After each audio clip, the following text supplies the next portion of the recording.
আল্লাহ বলে, জিব্রাইল আমার খলিল মেহমান পায় না, এজন্য 3 দিন যাবত খায় না। তাড়াতাড়ি করে তোমরা 3 জন ফেরেশতা মানুষ রূপে হাজির হও মেহমান হইয়া। সুবহানাল্লাহ জুড়ে বলেন। জিব্রাইল আমিন মানুষের সুরত দুইরা 3 জন মেহমান হইয়া যখন ইব্রাহিম খলিলের কাছে আসলেন, তিনি মেহমান পায়া বড় খুশি, সাথে সাথে নিয়ে আসলেন খানা হাজির। খানা খাইতে বসবেন বল আল্লাহর খলিল 3 দিন তিনি উপবাস, মেহমান পাইছেন, খাঞ্চারের ভিতরে খানা নিয়ে বসছেন এক খাঞ্চায়। তারা তো মানুষ নন, তারা হলেন ফেরেশতা, তারা তো খাওয়া কি জিনিস চিনে না। ফেরেশতারা খায়?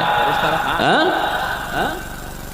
মূলত খাইতে আসেন নাই, খাওয়াইতে আইছেন, ঠিক কি না? আল্লাহ পাঠাইছে, যাও খাওয়ান লাগতো না, আমার বন্ধুরেকে খাওয়া, কারণ মেহমান ছাড়া তো খায় না। ইরাক থেকে রওনা দিছেন ফিলিস্তিন, আল্লাহর খলিল ইব্রাহিম। ভাইরা বন্ধুরা, রাস্তায় তিনি দেখেন বিরাট আসর, মাঝখানে এক রাজ্য, মানুষগুলা সাজে সুজে হাজির, সুন্দর সুন্দর যুবক সেজে গুজে হাজির। কি ব্যাপার? আজকে রাজার মেয়ে স্বামী চয়েস করব, স্বামী। এজন্য আমরা প্রত্যেকে প্রার্থী হয়ে হাজির হয়েছি। রাজার মেয়ে আজকে স্বামী চয়েস করব, কারণ রাজার মেয়ে ইব্রাহিম পয়গম্বরের বিবি সারা, তিনি একজন বাদশার মেয়ে, বাদশা মেয়েকে বিয়ে দিতে চায়, কিন্তু বিবি সারা।